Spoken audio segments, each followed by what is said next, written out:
vamos a empezar con el tema Mario Abdo Benítez y vamos a hablar con Armindo Torres porque ahí empezó, digamos, el tema empezó en la Contraloría porque para ilustrar, obviamente, Armindo, no todos saben y es amplia la teleaudiencia, los funcionarios públicos, ¿verdad?, cuando entran a la función pública tienen que presentar una declaración jurada, al salir tienen que volver a hacerlo y ahí se tiene que hacer una correspondencia. Esto es así, ¿verdad? Así es. Todos los funcionarios públicos, desde el presidente de la República hasta el último jornalero que recibe algún salario, algún ingreso del Estado, Sí. está obligado a presentar declaración jurada de bienes. Al ingresar, o sea, dentro de los 15 días, al ingresar en el cargo, y la misma cosa al salir dentro del plazo de 15 días.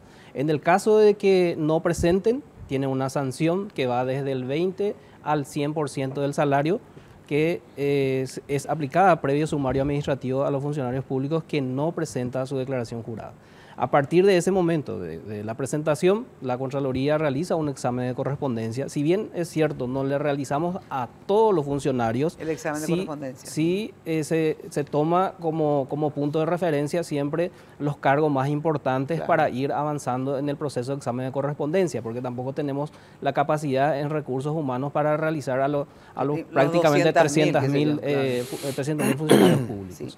Sí. Ese examen de correspondencia es al fin, cuando salen de la función pública, pero si es otro funcionario, vamos a suponer que un funcionario que queda 10, 15 años, también se hace examen de correspondencia, sé que no hacen siempre, pero si requiere hacer, tenés que hacer, el funcionario, no es que presenta cada año una declaración jurada, presenta al entrar y al salir, ¿verdad? Así mismo. Es así. Si el funcionario tiene 2 declaraciones juradas, ya tenemos con qué comparar, porque en la Constitución nuestra habla de que necesariamente para hacer correspondencia, el funcionario tiene que tener 2 declaraciones juradas, porque tenemos que tener con qué comparar. Lógico. Porque si tiene solamente una declaración jurada, lo que podemos revisar es la veracidad de esa declaración jurada. Y si en el medio de su función hay algún pedido del Ministerio Público, de órganos jurisdiccionales, alguna denuncia, ahí sí también realizamos examen de correspondencia, no necesariamente esperamos la salida, si es que tiene 2 declaraciones juradas. Bueno, cuando Mario Abdo ahora presenta, ¿cuándo presentó su última declaración jurada? El expresidente presentó la última declaración jurada al salir del cargo como de presidente, ¿verdad? Que fue en agosto del año pasado. En agosto del año 2023. Bueno, y ahí cuando ustedes hacen el famoso examen de correspondencia, ¿verdad? ¿Notan algunas irregularidades o inconsistencias? Por eso es que piden a la DENIT y hacen algunas preguntas y piden algunos datos más. Así es. Esto se inició con el pedido de examen de correspondencia del expresidente de la República ya en septiembre, creo, del año pasado. Iniciamos nosotros el proceso y como el marco normativo de la Contraloría exige, se pida una cantidad de instituciones públicas y privadas, datos del funcionario público para poder corroborar con la declaración jurada. Una vez que llegamos a tener todas esas informaciones, realizamos la comparación, la trazabilidad, el análisis, y entre ellos también pedimos en las actas de asamblea de las sociedades donde generalmente está el funcionario, que fue en este caso, ¿verdad? Ahí nos llamó la atención un punto específico que fue un ingreso mayoritariamente dentro de su periodo presidencial que llevó prácticamente a 1.300% más comparado de 2017 a 2021 que quisimos profundizar un poco más.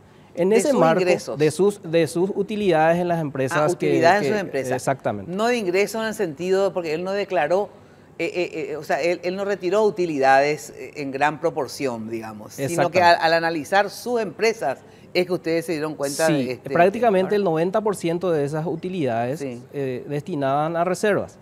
Si bien es cierto, eso es totalmente legal, es prácticamente legal, nosotros tenemos un compromiso, Mina, con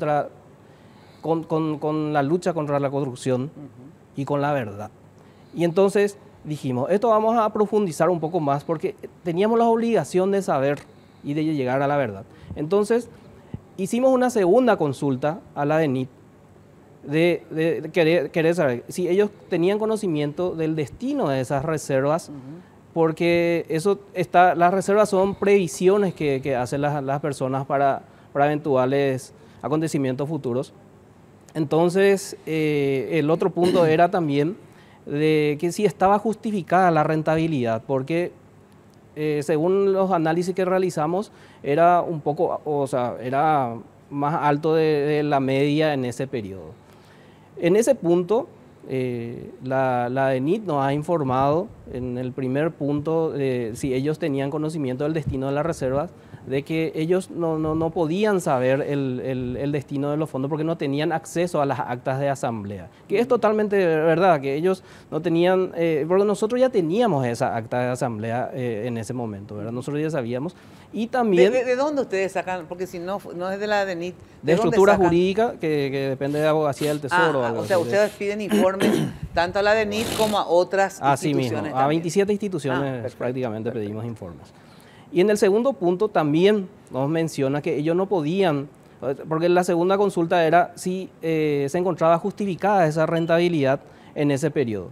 En ese punto nos contestan que ellos no pueden determinar si se encuentran justificadas o no. ¿En qué sentido justificadas? Y si la ganancia estaba justificada, ¿verdad? Si esa rentabilidad, esa ganancia estaba justificada, y ellos nos respondieron que para eso se necesitaba realizar un análisis del estado financiero y de algunas documentaciones con la participación de otras instituciones de control como el Ministerio Público o la CEPRELAT.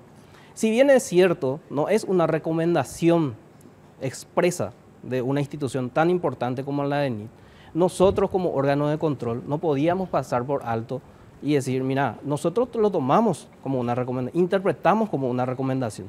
Es por eso que en ese punto quisimos abordar un poco más y ponemos a consideración del Ministerio Público para poder analizar esos puntos. Y uno de los puntos muy importantes también en el tema de reservas que nos llamó la atención, si bien es cierto, no es una irregularidad, pero es necesario la profundización, fue que el 66% de las reservas estaban constituidas en deudores por ventas. O sea, la empresa no tenía en sus cuentas o en mercaderías ese dinero, sino estaba en las cuentas de deudores por ventas. Sin embargo, realizado el análisis de deudores por ventas, no coincidía. Había una diferencia de los montos declarados, ya sea por las empresas vinculadas al expresidente y de sus clientes. Y en ese punto lo que nosotros también puntualizamos, si bien no es nuestra competencia, pero no podríamos pasar por alto ese punto que es muy importante y así como te dije, nosotros tenemos un compromiso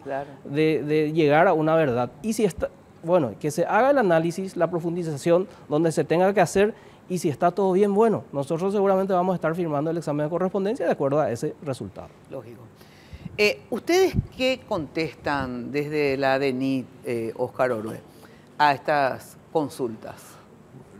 Para aclarar, Mina, sí. Nosotros remitimos toda la documentación que la Contraloría solicitó en principio. En principio. Después ellos hacen como 5 preguntas relacionadas ya a un análisis un poco más profundo. Nosotros hacemos un análisis tributario y le pasamos. De hecho, así como dice el doctor, ellos nos preguntan en qué se usaron esas reservas. Entonces le decimos, nosotros no tenemos el acceso a la acta de asamblea. Pero hacemos unos análisis en base al pedido de ellos y le decimos, estos son los hallazgos que encontramos de acuerdo al pedido de ellos. Y ahí es donde ellos piden, la Contraloría pide, que nosotros hagamos un análisis más profundo de la rentabilidad, su facturación y su volumen de importación. O sea, evidentemente, lo que yo entiendo es que ellos le llama la atención que justo cuando él era presidente, el volumen, creció. ¿Cuánto por ciento más o menos creció? 1.300% en una de las empresas y 800% en el otro. 1.300%. O sea, no es 100%, que es el doble. 200%, 300%, 1.300%. Porque más o menos yo me acuerdo del cuadrito que mandaron a fondo de reserva alrededor de 4.000 millones más o menos antes de que él, cuando recién ingresa.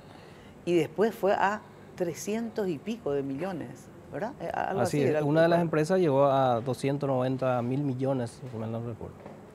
Entonces, justamente ahí está. Entonces, ahí nosotros le decimos, bueno, con relación a este punto, A la reserva. No es solamente la reserva, al tema de la rentabilidad. A la rentabilidad. De la facturación, del volumen de ventas, volumen de importación. Nosotros no podíamos juzgar, decíamos, esa no es nuestra competencia.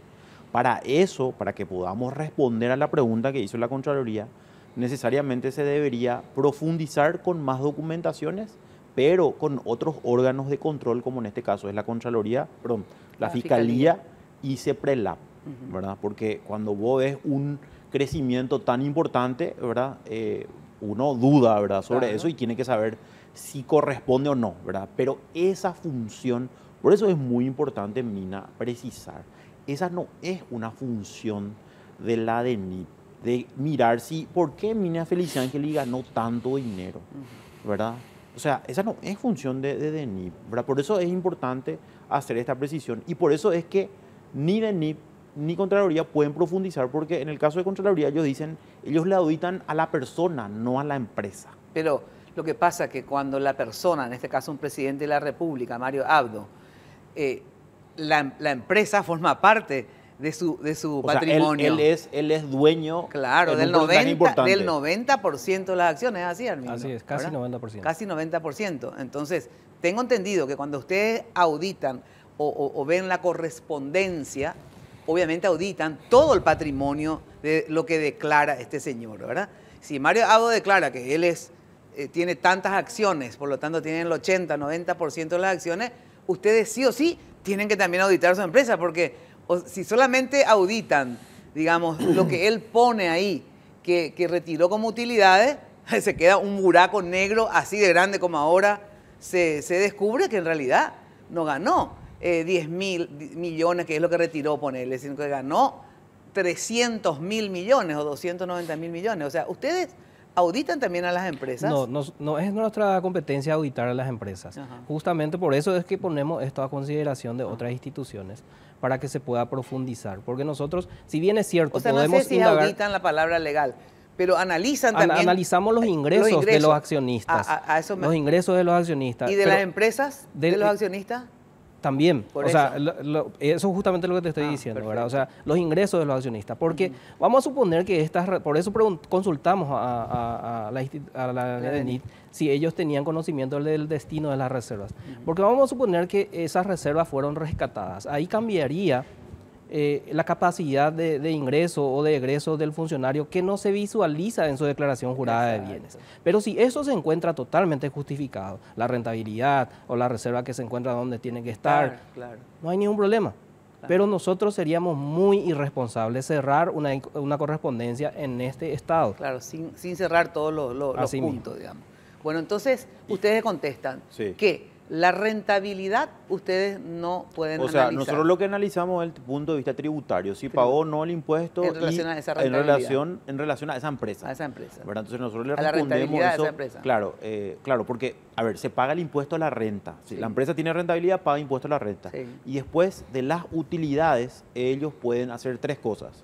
O recapitalizar, distribuir entre sus socios, o enviar a fondo de reserva, que es lo que ahora se hizo, ¿verdad? Entonces, nosotros, ¿qué vamos a hacer a partir de ahora? ¿Qué decisión se tomó institucionalmente? Es auditar a las empresas que bien mencionaba acá el doctor, que son porque ellos registran deudores. Nosotros le controlamos a los deudores en base al pedido de Contraloría y ahí vemos que hay diferencia, porque los deudores dicen que no adeudan. Que no le adeudan a él, entonces eso llama la atención. Claro. Entonces ahí le vamos a fiscalizar a ellos, ¿verdad? De tal manera a poder ver. Y otro punto también importante mencionar, Mina, es que nosotros hacemos un control sobre el tema de pago de impuestos. Para hacer un control más profundo del motivo, si hay otros indicios de, puede ser hechos punibles, eso debería la Fiscalía. Por eso es que Contraloría envía a la Fiscalía. Y la Fiscalía debe hacer ese trabajo en el sentido de verificar si el órgano de control por excelencia que la Constitución Nacional establece, que es la CGR, la Contraloría General de la República, te dice que analiza un poco esto porque nos llama la atención, entonces ellos deben enviar deberían solicitar documentación como para poder verificar esas dudas que tiene la Contraloría. Eso es lo que nosotros creemos. Y ahí nosotros vamos a colaborar 100% nuevamente con ellos. Ahora, ustedes, digamos, sin que entre la Fiscalía, sino que a pedido de la Contraloría, ¿verdad? Ustedes no pueden pedirle a las empresas, a ver un poco, ¿por qué mandaron el 90% de sus utilidades a reserva? Queremos saber dónde está esa reserva. ¿Por qué? Yo creo que sí es de la DENIT. Bueno, eso, por eso que quiero ¿verdad? responder de eso. Porque resulta que cuando uno manda a reserva, obviamente evita pagar impuestos. ¿Por qué? Porque al retirar pues tenés que pagar el 8%, ¿verdad? De impuestos. No retirás, ¿verdad? Dejás ahí, y una suma, estamos hablando millonaria, de 44 millones de dólares casi. Dejás en reserva, tenés que ver si está en reserva o vos vas usando para comprar el auto a tu amante, a tu esposa, a todo el mundo, ¿verdad? Y no estás pagando impuestos por eso. Ahí sería una defraudación al Claro, fisco. ahí es importante precisar lo siguiente. Sí. Nosotros no obsta de que ahora, nosotros ahora verificamos y no vimos irregularidades tributarias. Ahora bien, el año que viene cuando la auditemos y veamos que disminuya la reserva, puede ser que disminuya la reserva y no se aplique y se haya indicios o se muestre de que se utilizó ese dinero y no se pagó el impuesto, por supuesto que le vamos a hacer la sanción pero ¿por qué correspondiente. necesitas el año que viene, digamos? Porque porque tiene que cerrar por los años. O sea, cada año tiene que cerrar. Nosotros podemos auditar hasta un año y después abrimos otro. Ahora, por eso te vuelvo a decir. O sea, que vos hoy. O sea, el no tema podés tributario. auditar. Sí. El tema tributario. Sí. Pero acá, bueno, es solamente el tema tributario, Mina. No, ya sé, pero vos vas a analizar, auditar o fiscalizar, porque ustedes después tienen palabras que son más técnicas, digamos, ¿verdad? El fondo de reserva de la empresa de Mario Eso Abdo, es una ¿verdad? cuestión tributaria. Eso podemos nosotros el año que viene nuevamente auditar, pero verificar. solo el año que viene. Claro, cuando finaliza el periodo, lo que es 2024, que todavía no terminó el 2024, ¿ok? O sea, entonces, a mitad el ADENIT no le puede fiscalizar a nadie. Yo le puedo fiscalizar por años anteriores. Y sí. Okay, pero yo ya le fiscalicé a la empresa, no, a una de las empresas. Pero vos, al fiscalizarle a las empresas, sí. A una, no a las dos. Sí, y dice que la otra tenés posibilidad de fiscalizar, claro, pero no le fiscalizaste. Sí, sí. Pero a la que le fiscalizaste, vos viste que todo lo que envió a fondo de reserva estaba en el banco tal, ese monto que ellos mandaban a reserva, o sea, claro. Estaba en algún lugar. Eso no hay inconveniente. Por eso se confundió mi declaración. Porque muchos utilizaron mi declaración diciendo, no, viste, no tiene problema. Y en realidad no se trata de una cuestión tributaria. Se trata de una cuestión de análisis más profundo. Es que se trata de las dos cosas. Bueno, sí, claro, pero ¿sabes qué pasa, Mina? Nosotros tenemos la posibilidad de poder incluir en nuestro plan de fiscalización para 2025, pero desde el momento que se le da participación al Ministerio Público, ya es otro estadio. Y cuando se le da participación al Ministerio Público, el Ministerio Público te puede pedir a vos, claro, ahora no quiero que esperes hasta el 2024. Claro, se le puede pedir toda la documentación y puntualizar un aspecto que no tiene que ver con el tema tributario, sino que tiene que ver con la rentabilidad, tiene que ver cómo es que creció de 2018, 2017, que era X, al 2022 o 2023, que fue 1000% que dice acá el doctor. Claro, eso puede hacer la fiscalía. Entonces, ese es el punto, yo creo, fundamental. No, pero también es fundamental a ver qué pasó con los fondos de reserva, a ver si están realmente en reserva o se usó, porque si se usó es una defraudación. Lo que pasa es que el 66% de eso es dinero que tiene que cobrar. Ya sé, pero por eso es que la fiscalización que estamos abriendo a las empresas vamos a ver si es correcto o no. Exacto. Porque ahí le vamos a pedir los contratos a la empresa del expresidente. Sí. Y bueno, usted dice acá que Armindo Torres me debe tanto. Sí. Ok, tráigame su contrato. Acá está el contrato. Dice, acá hay un contrato. Acá están los documentos que demuestran que ella pagó X de lo que debería pagar y ahí le abrimos la fiscalización a las empresas que declararon que no le deben. Claro, ¿y por qué una empresa declararía que no le debe? Y eso tenemos que profundizar, Mina. Bueno, porque yo no puedo especular tampoco, porque ahí no sería ético de mi parte especular. Claro, pero no para especular, sino que para poder aprender todo, ¿verdad? En el sentido, a ver, en qué yo, Mina, vos, él, si no quieren hablar de este caso en particular, para poder ilustrarnos, ¿verdad? ¿Cuál sería, como diría esa película de esa serie, o mecanismo, ¿verdad? ¿Cuál sería el mecanismo, ¿verdad? Para ya sea lavar, evadir, ¿verdad? Pero después le voy a preguntar luego la pausa, porque yo obviamente soy una ignorante en este tema, pero para eso están ustedes acá. Sobre dos cosas. Sobre las deudas, ¿verdad? Que a mí se me abre una duda, pero ustedes me dicen si eso no tiene nada que ver.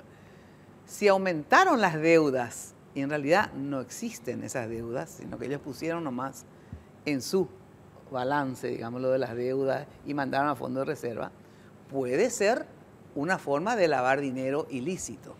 Porque entonces no es que me deben, en realidad yo después voy a meter plata, pero no como la deuda, porque el tipo este nunca me va a pagar porque no me debe. Yo voy a meter plata de otras cosas que yo hice, ¿verdad? Entonces me va a cuadrar, entre comillas. Es una alternativa, lavar dinero, ¿verdad? La otra es lo del fondo de reserva. Para mí, lo del fondo de reserva, ¿qué me hace clic, clic, clic, clic, clic, clic, ¿verdad? Es, primero, que puede ser una evasión al fisco, una defraudación, en el sentido que vos mandás todo a fondo de reserva para no pagar impuestos y ahí sí entra una defraudación. Sí, pero no se da en este caso. No sé, porque hay que analizar. Vos no analizaste una de las empresas, solo una, entonces no sabes si no se da.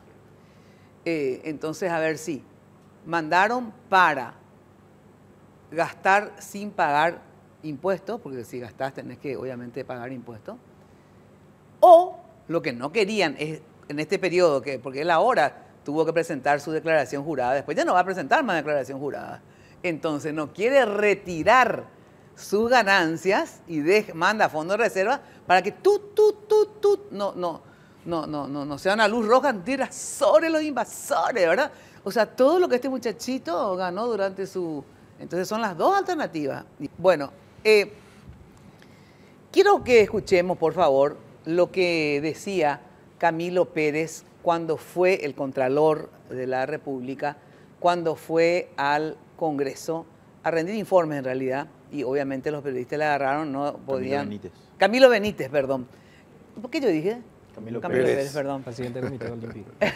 Claro, presidente. Bueno, el presidente del Comité Olímpico dijo, no, Camilo Benítez, Contralor de la República. A ver, vamos por favor con las grabaciones. Si a mí me señalan que existe una irregularidad, sería absolutamente irresponsable de mi parte decir que no lo hay. O sea, si a mí me dicen oficialmente aquí existe una irregularidad, ¿cómo puedo yo cerrar el procedimiento?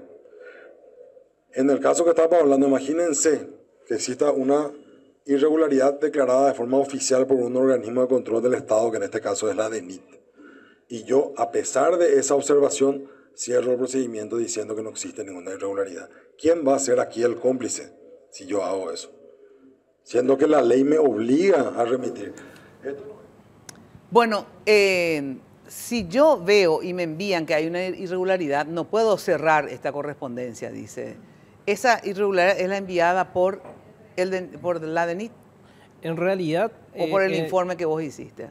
No, entre todas las verificaciones y especialmente el informe, o sea, la contestación que nos hace DENIT en el punto, ¿verdad? ¿En cuál punto? En el punto específico de donde ellos nos dicen que ellos no pueden saber si está justificada o no la rentabilidad. Ajá. Que para saber eso se tiene que realizar algunas puntualizaciones, algunas verificaciones documentales y de estados financieros con la participación del Ministerio Público y de la CEPRELAT.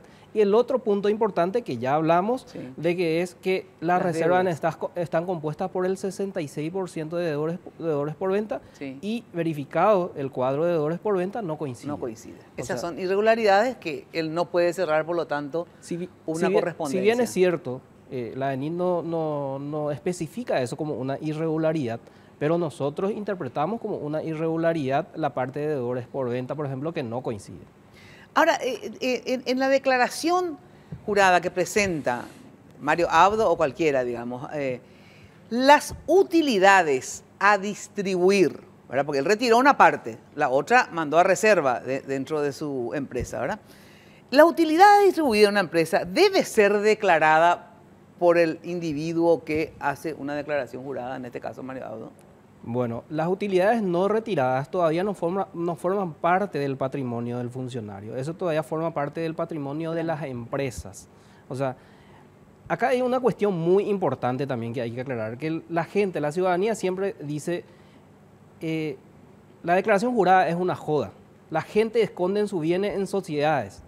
Y ahora que entramos a verificar, también le molesta a un sector, parece. Pero así como le dije, nosotros no tenemos opción. tenemos que investigar, tenemos que Ya llegar sé, pero más esta viendo. pregunta nomás, ¿las Sí. utilidades a distribuir debe ser declarada? No.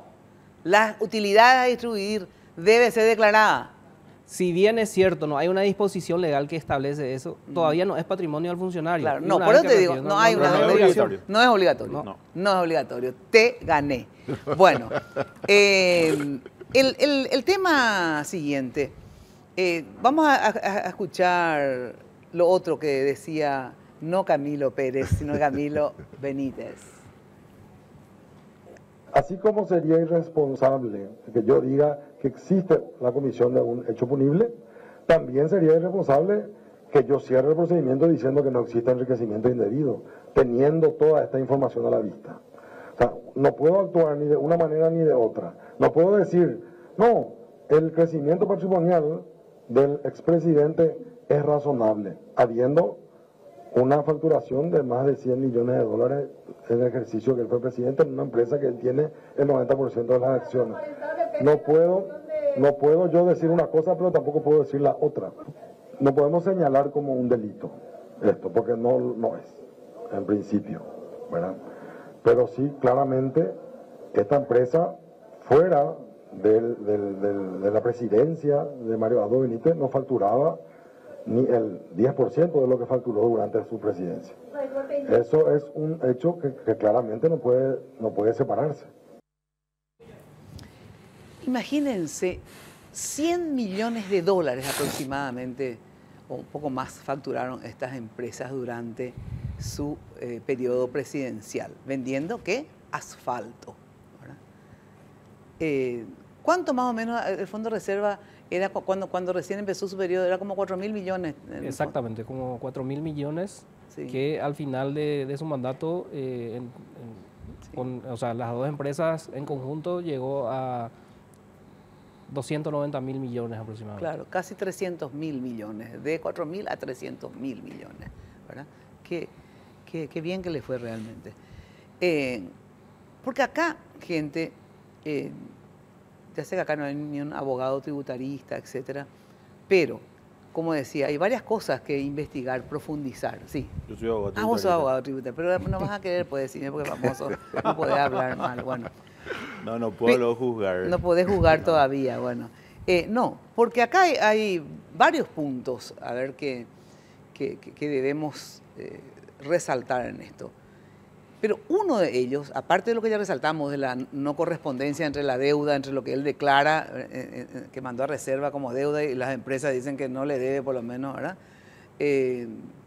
Aparte de haber mandado tanto a reserva, aparte de haber vendido bastante más caro el asfalto, entonces también uno puede decir que ahí hay una sobrefacturación, que en realidad le vendía al valor del mercado, pero le facturaban un poco más para que él también tenga posibilidad de tener un patrimonio más grande en la empresa. Pero bueno, son especulaciones, obviamente, ¿verdad? Acá lo que es absolutamente inmoral como mínimo, pero yo lo que no sé es si es ilegal, ¿verdad?, es que un presidente de la República que tiene empresa de asfalto, su máxima política, y ustedes saben eso es público, fue la construcción de rutas. Yo tengo, por ejemplo, fábrica de empanadas. La máxima política es darle empanada a todos los niños, ¿verdad? O sea, y yo vendo empanadas. Y antes facturaba 1.000 millones, ahora 300.000 millones de empanaditas. El tema es que este señor, el presidente de la República, tenía un proveedor de asfalto y su política central fue ruta, pandemia, sigamos, ruta, ¿verdad?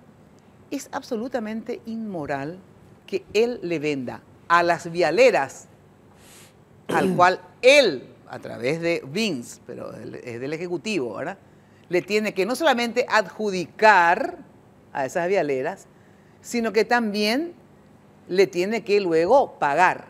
Decía una señora que es también empresaria de asfalto, que no me estoy acordando el nombre, en un ratito les digo, que hizo declaraciones, que le fue obviamente muy mal en el periodo de Mario Abdo, porque sus clientes se llama Silvia Niederberger, Silvia. decía, me fue muy mal. Yo a los clientes que ella siempre le vendía, antes que Mario Abdo, hace 22 años que trabaja en venta de asfalto, se iba a las vialeras diferentes y le decía, no, Nidia, Silvia, no te puedo comprar, te tengo que comprar a la empresa del presidente. ¿Pero por qué? Y porque simplemente se van a atrasar en el pago, no me van a pagar, no me van a adjudicar. Pero vamos a suponer que adjudicar, le tengan que adjudicar porque es vía licitación y no siempre se puede maniobrar una licitación, a pesar que son expertos también en eso. Pero el tema son los pagos.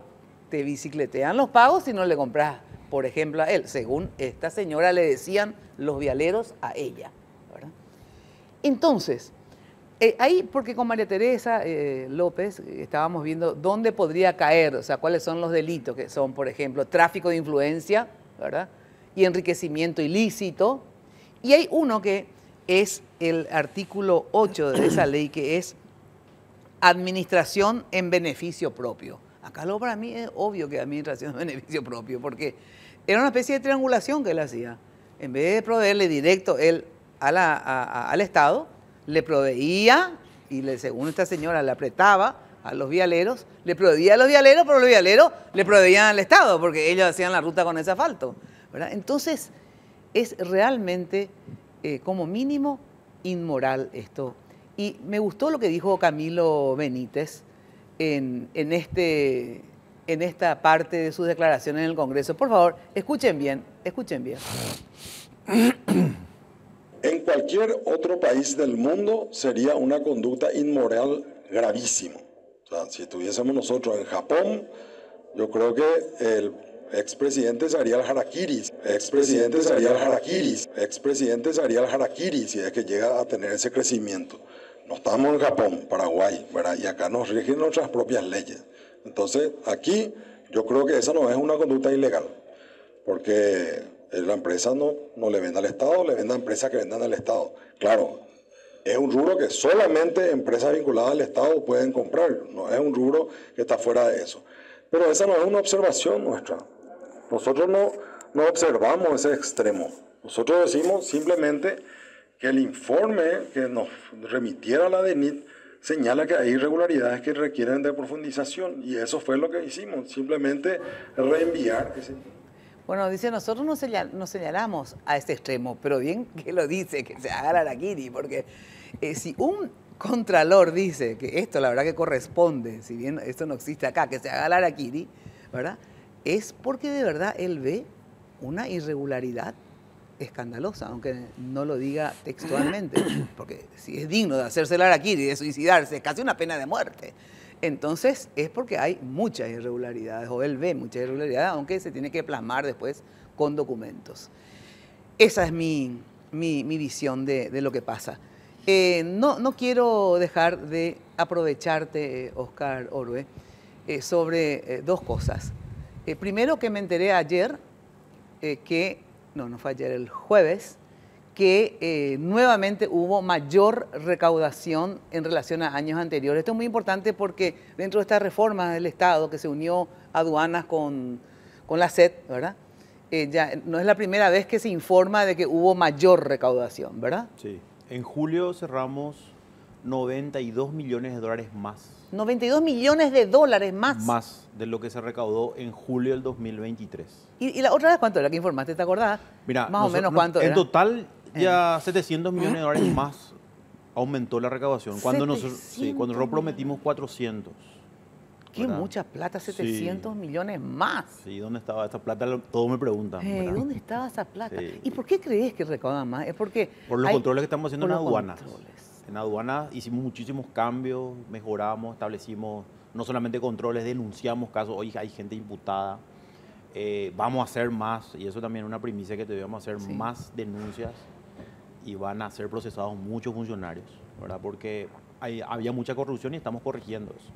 Entonces, pero ya es corrupción comprobada, o sea, en el sentido que tienen varios indicios. Y se está haciendo. Hay gente sumariada y todo claro, esto. se está haciendo las investigaciones penales en este momento, ¿verdad?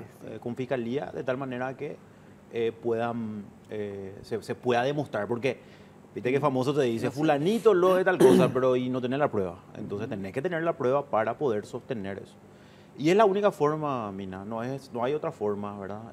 Si hoy podemos tener 700 millones de dólares más sin aumentar impuestos y sin crear nuevos impuestos, quiere decir que la reforma que hicimos fue positiva, fue importante. De hecho, mañana A ver, sí. nos convocó el presidente de la Cámara de Senadores para dar un poco informe de todo lo que estamos haciendo en estos 11 meses de gestión. Así es que, no, contentos con los resultados. Julio fue un mes otra vez donde tuvimos, junio fue como que se redujo un poco, creo que fue 37 millones de dólares más nomás. Pero julio otra vez mejoró la recaudación. Y en total, como te digo, son 700 más. Y la mayoría o la gran parte de eso fue gracias a los controles y a las mejoras que hicimos en el área aduanera. Y también cortito, porque después quiero entrar al tema de Venezuela. Y después también ustedes pueden opinar sobre todo. Yo dividí en dos temas, pero todos pueden opinar lo que quieran de esto que hablamos, ustedes después también de Venezuela. Este tema de la calificación de grado de inversión, qué buena noticia para nuestro país. Desde Oscar. todo punto de vista, y mucha gente dice, bueno, pero ¿cómo me afecta a mí? Sí. Y ahí es importante precisar, Mina, esto va a dar más trabajo a paraguayos, va a lograrse que empresas, porque hay empresas que dicen, empresas grandes, multinacionales, Sí, que dicen, que yo no no me puedo voy a ir. ir a invertir en un país donde no es grado de inversión. O sea, eso es primerito.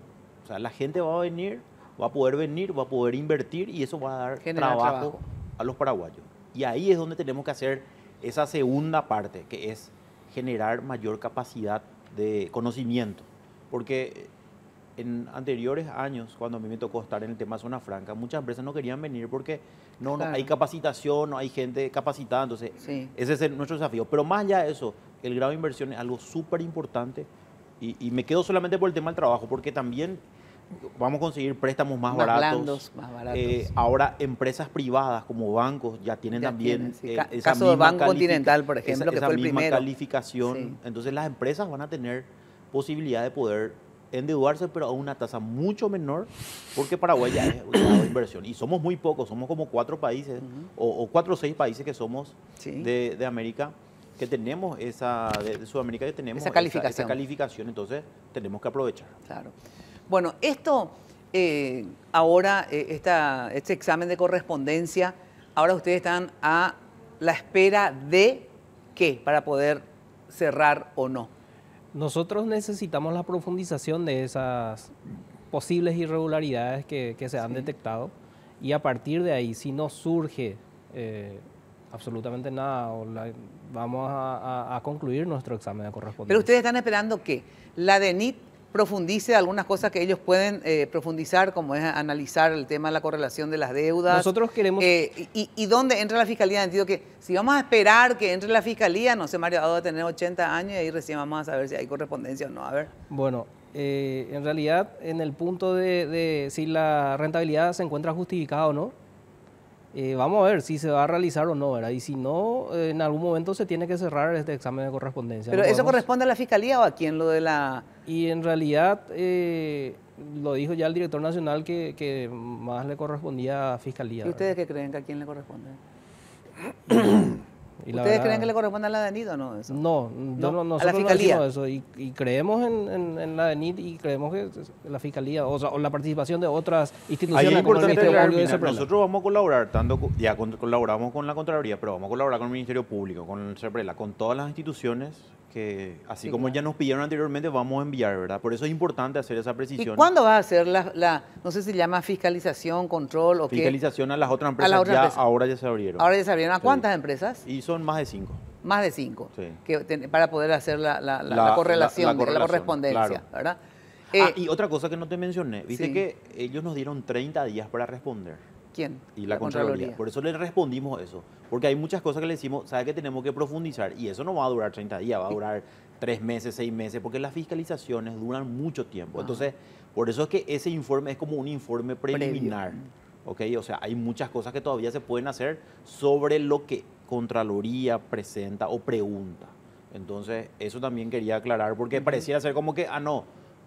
Y visto algo simpático la semana pasada, ¿verdad? Donde nos tiraban, ¿verdad? Que nos tirábamos la pelota. Y no es así. No es que Contraloría nos tira la pelota acá y nosotros le tiramos a ellos. O sea, acá excede de la posibilidad que DENIT y Contraloría puedan indagar más profundamente.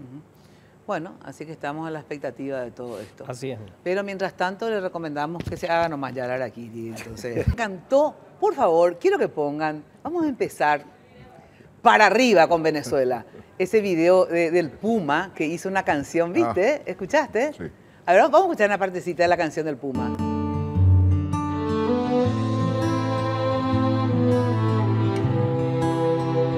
Yo regresaré a la Caracas bella donde las estrellas brillan en la noche. Yo regresaré a la ciudad que un día fue la maravilla, reino de los hombres, y con mi bravo pueblo vamos a celebrar con gente de los cerros cantando en libertad. Gloria, gloria, Venezuela, tu gente no se quiebra, el mundo está mirando, nadie va a callar. Gloria, gloria, pueblo mío, tiemblan los enemigos, Dios está contigo, tú vas a ganar.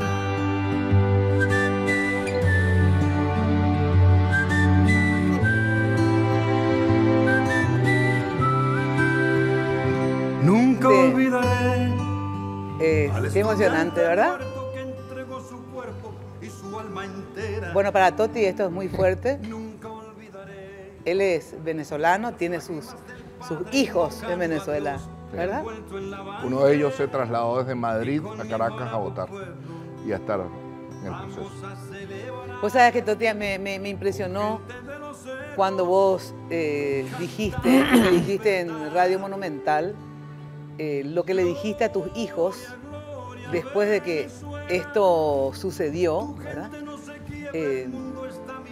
Que había como que dos caminos. Y para vos fue muy fuerte decirle esto a tus hijos. Contanos lo que le dijiste a tus hijos. Sí, a ver, Mina, lo que sucedió en Venezuela el domingo es que el pueblo venezolano optó por procesar las diferencias que se tienen civilizadamente, como las sociedades civilizadas han optado. Y la decisión de Nicolás Maduro fue robarse esa elección.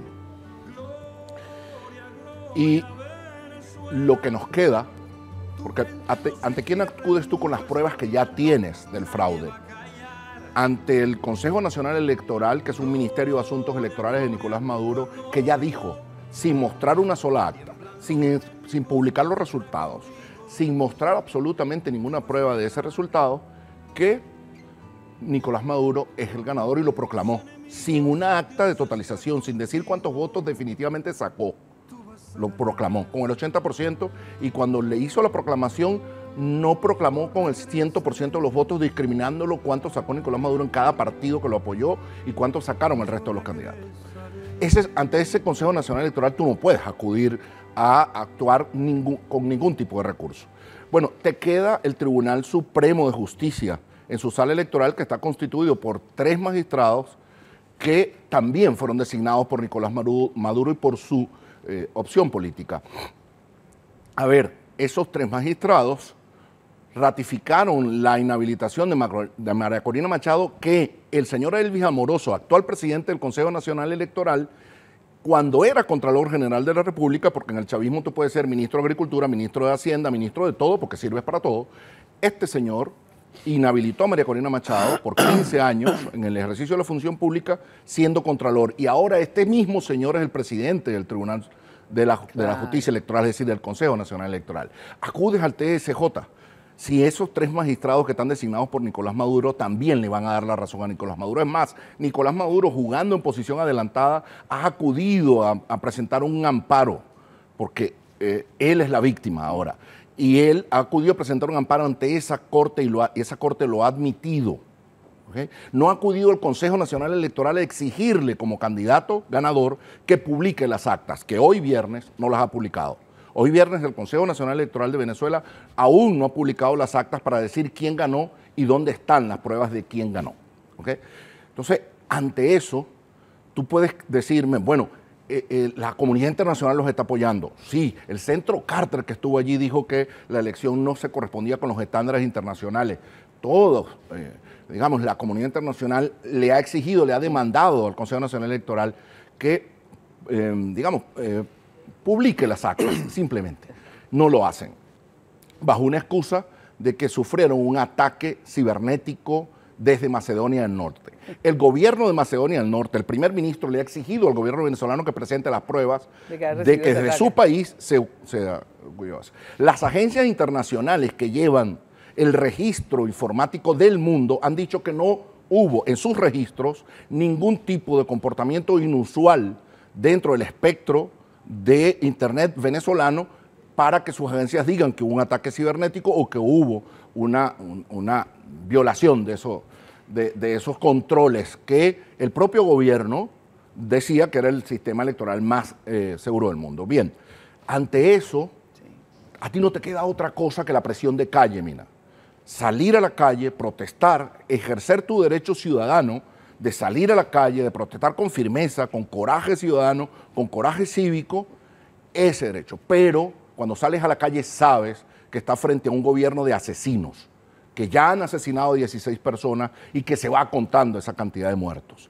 Y eso, por supuesto, comporta riesgos. Para mí es muy fácil decir desde aquí, desde 3.000 kilómetros de distancia, salgan a la calle a presionar al gobierno, a ejercer su derecho y a forzar un quiebre del bloque hegemónico que controla Venezuela, a obligarlos a reconocer. Es muy fácil desde aquí. Pero yo debo decir que esa noche conversé con mis hijos y fue la conversación que tuve con los tres. Y les dije, mi corazón de padre les pide que se queden en casa.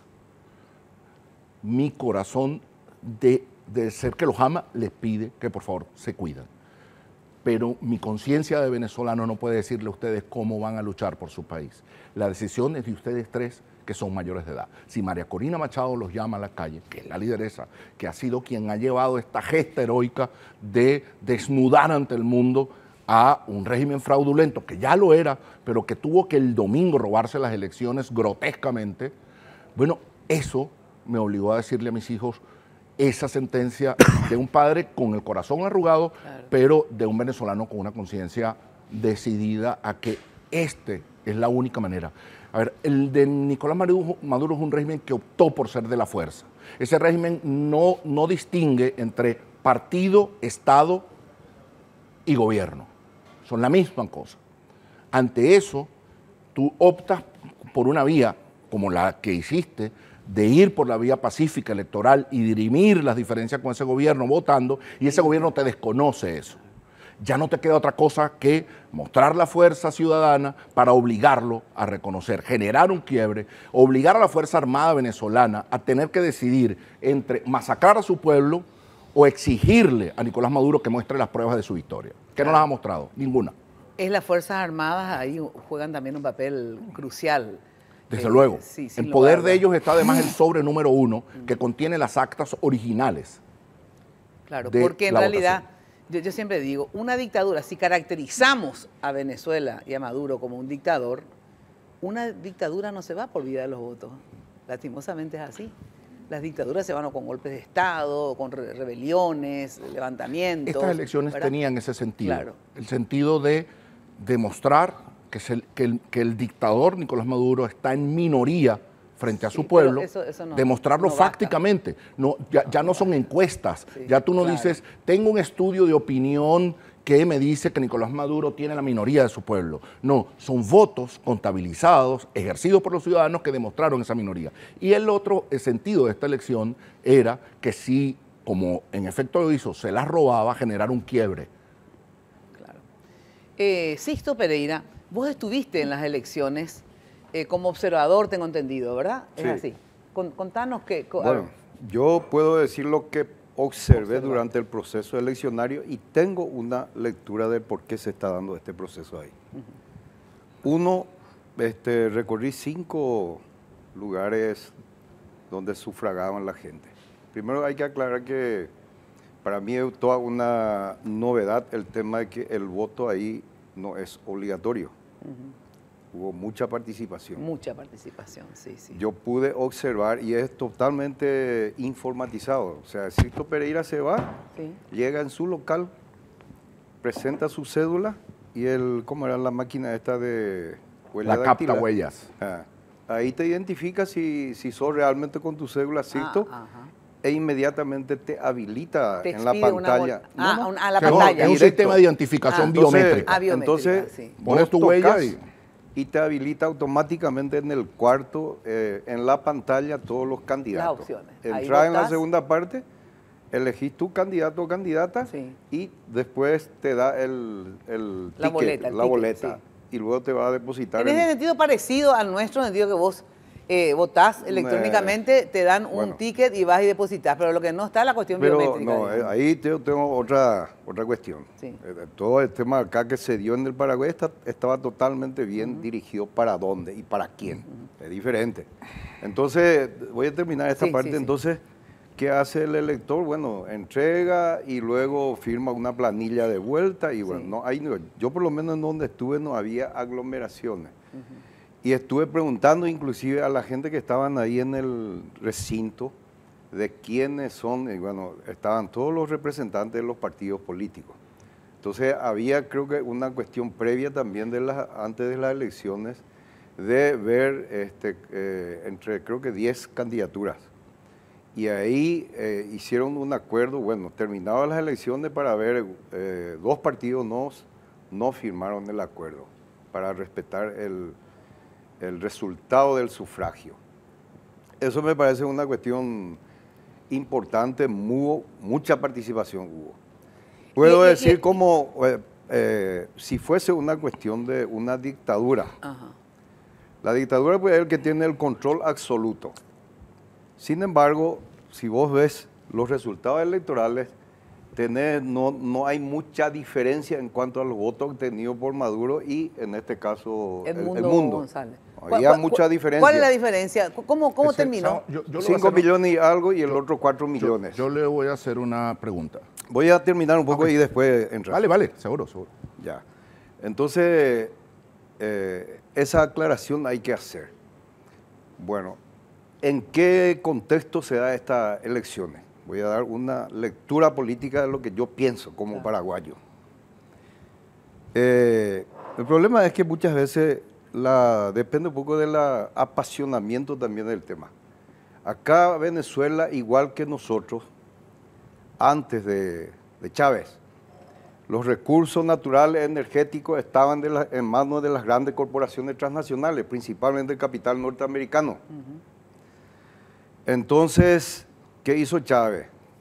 Nacionalizó eso, no cerró a la iniciativa privada, pero con las reglas de juego de un Estado soberano, sin injerencia.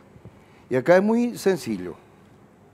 Si es que hay una cuestión de respeto a la autodeterminación de los pueblos, sin injerencia, hubiera sido... ¿Por qué el cerco? ¿Por qué el cerco contra Venezuela?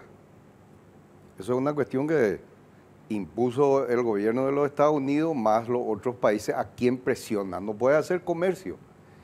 Y está el tema de fondo que es la disputa en el mundo unipolar y el mundo multipolar, el BRIC. Vemos el tema de fondo. Entonces, ¿qué te dicen acá el gobierno de los norteamericanos? Es muy sencillo. Necesito yo voy a hacer, o mina quieres comprar para tu vestido. Entonces vas a ir a comprar acá de la tienda de Orué y vas a pagar en dólar. Sin embargo, el otro mundo hay muchas tiendas en donde vos libremente podés elegir y podés pagar en guaraní, podés pagar en pesos, podés en yuan, no sé, etcétera. Ese es el tema de fondo en Venezuela. Entonces acá yo no voy a entrar a discutir, hubo fraude, no, porque había una cuestión de creo que 30 días para presentar el tema de la definición de los resultados. Pero en la ley electoral también habla de un porcentaje que ya se puede anunciar el tema de la victoria de cualquiera de los candidatos o candidatas. Y hay en los momentos también electorales en donde uno puede recurrir, cualquiera de los partidos puede recurrir a presentar sus quejas, su denuncia cuando tiene. Sin embargo, eso no es simplemente en esta elección, eso ya fue sucesivo en ese sentido. Se anunciaba previamente el tema de que, bueno, hubo fraude o va a haber fraude, etcétera, pero no se presentaba. Entonces el tema geopolítico es el tema de fondo. No, y ahí van a yo- entrar yo- a yo disputar los intereses económicos, porque en el tema del bloqueo, ¿qué pasó? ¿Qué se buscó? El levantamiento interno a Mario Hugo y Pepe Colombia para tratar de avalar esa situación. Entonces, ¿qué pasa en una situación? Una insurrección contra el gobierno Nemoñimba. Yo conozco a un embajador venezolano que estuvo acá en Paraguay y dijo, yo le saqué a mi familia, a mi hija, no por una cuestión de que esté en desacuerdo, porque había desabastecimiento. Yo estuve en el periodo crítico del bloqueo, en donde vos te vas al hotel, no podés pedir la carta, y bueno, solamente tenemos, no sé, esta sopa, y no hay. Recorrí, por ejemplo, los shopping y veía los estantes vacíos. Entonces, ahora es diferente. En el bloqueo, ¿qué es lo que se dio? Entonces, lo que se esperaba, una insurrección de la gente. ¿Y qué se hizo? Y ese bloqueo permitió también, porque los venezolanos son petróleo dependientes, no va a apoyo, güey. Entonces, esto permitió también, como en un periodo crítico que pasó Cuba, desarrollar su agricultura. Ahora, la soberanía o la seguridad alimentaria es 80%. Claro, entonces, esa cuestión también. Es el contexto, es muy importante obviamente poner, pero yo les pido lo siguiente. Resulta que tenemos 10 minutos nomás ya. Bueno. Y es entonces las elecciones nada más. Yo quiero... Bien. Tengo que dar la pausa un vale. ratito. Porque lo que les pido después es, categóricamente tenemos que analizar a fondo el tema Venezuela en general. ¿Por qué? Porque tenemos que aprender de esa experiencia, para bien, para mal, los puntos positivos, los negativos, etcétera, etcétera, a dónde vamos, cuidado, etcétera.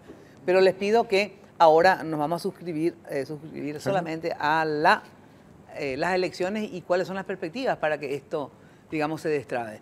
Bueno, atención, ustedes saben que Ipalé Alta Gama tiene un outlet también, ahí ubicado en Primer Presidente, esquina Itapúa, donde van a encontrar productos en ofertas, saldos y punta de stock, además de otras líneas de productos regionales en los rubros de pisos y revestimientos, losas sanitarias, griferías, todos con precios de costos más accesibles. Para más detalles, seguirlos en las redes como @ipalealtagama o contactarlos al WhatsApp 0976 23 17 67. Breve pausa. Con la gente que me gusta, me dan las claras del alba.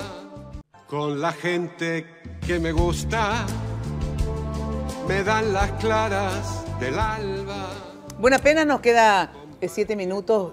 En algún otro momento vamos a tocar el tema Venezuela. Pero ahora nos vamos a limitar a las elecciones, que no es limitarse tampoco, porque la verdad que acá se define casi todo. A lo que dice Sixto, digamos, ¿verdad? De que él por lo menos no vio irregularidades, en sentido que obviamente no estuvo revisando las actas, pero cree de que este resultado es el que refleja lo que pasó. Sí. Antes, hacer una precisión al doctor Pereira. El petróleo venezolano es de los venezolanos del año 1975. Que el presidente Carlos Andrés Pérez nacionalizó la industria petrolera y le entregó al control de venezolanos toda su industria.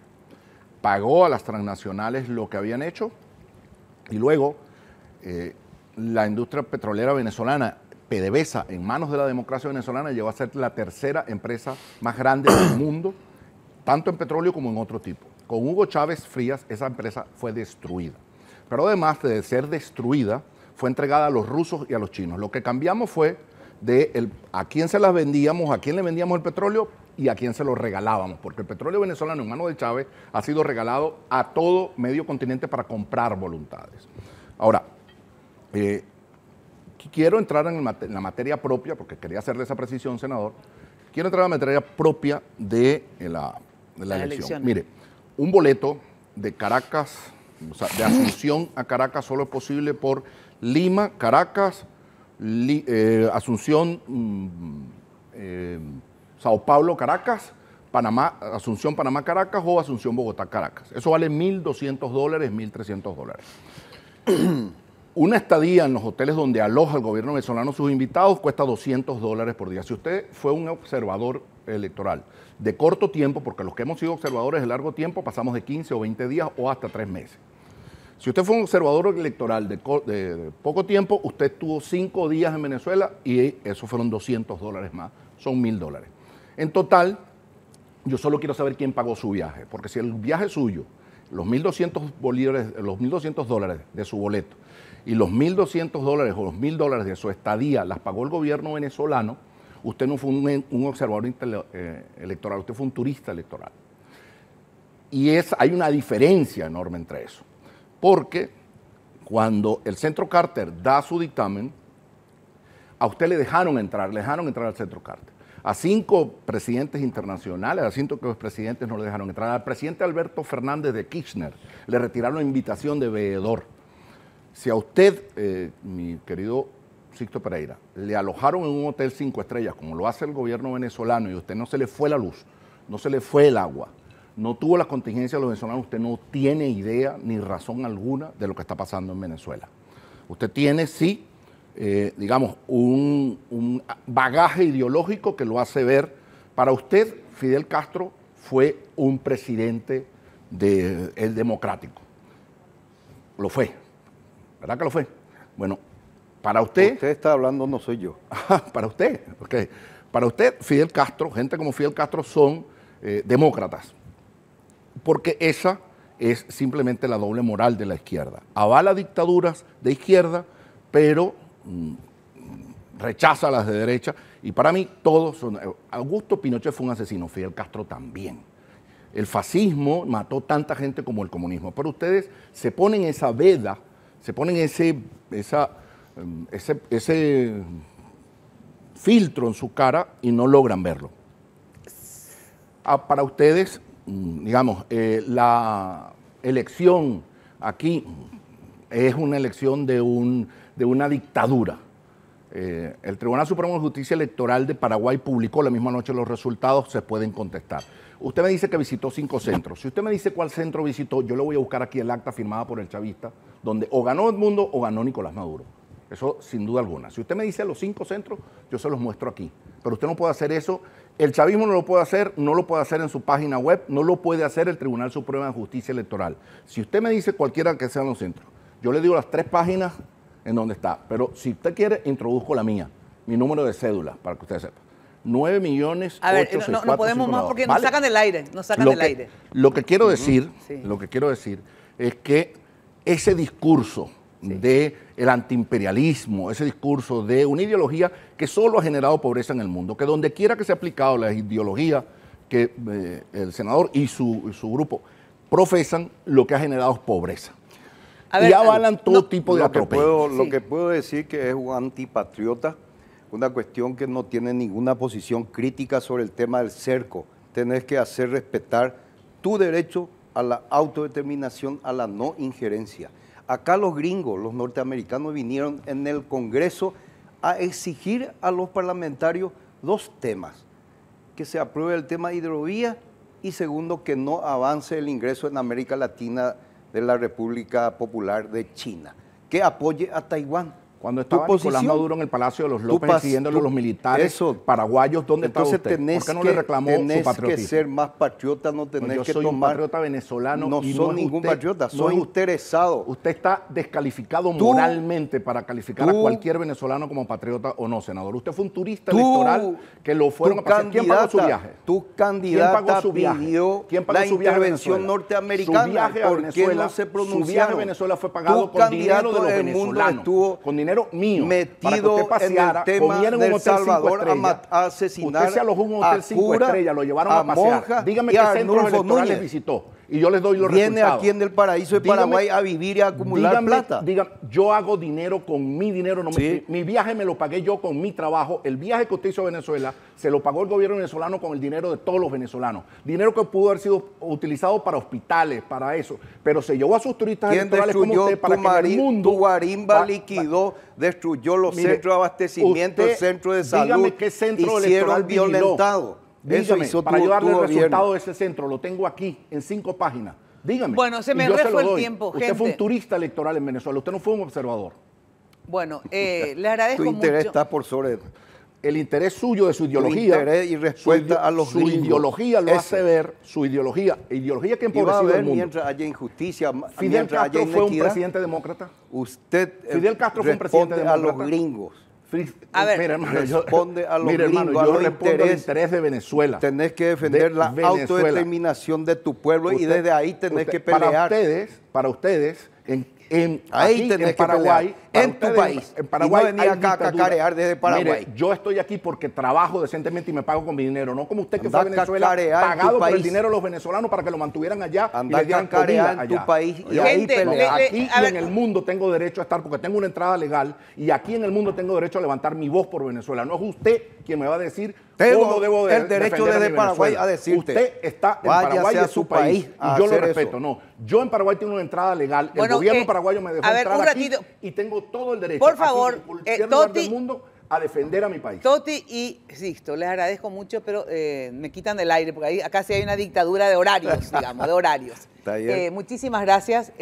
Obviamente es un debate apasionado, sin lugar a dudas, pero las pasiones son buenas, pero hay que a veces desapasionarse un poco para poder analizar de fondo a ver qué pasa y sobre todo cuáles son las salidas. Les agradezco mucho Por a favor, ustedes. mira. Gracias. Gracias. Gracias, ministro, por estar acá. Gracias, Mina. Gracias, Armindo Torres, que yo siempre le cambio todos los nombres y los apellidos a la gente. Hoy le puse Camilo. ¿Cómo era que le dije? Pérez al pobre Camilo Benítez. Bueno, no, de pobre no tiene nada. Muy bien estuvo, ¿eh? Pero la próxima vez, Camilo Benítez o Pérez, vas a estar acá también, ¿eh? Gracias, en serio.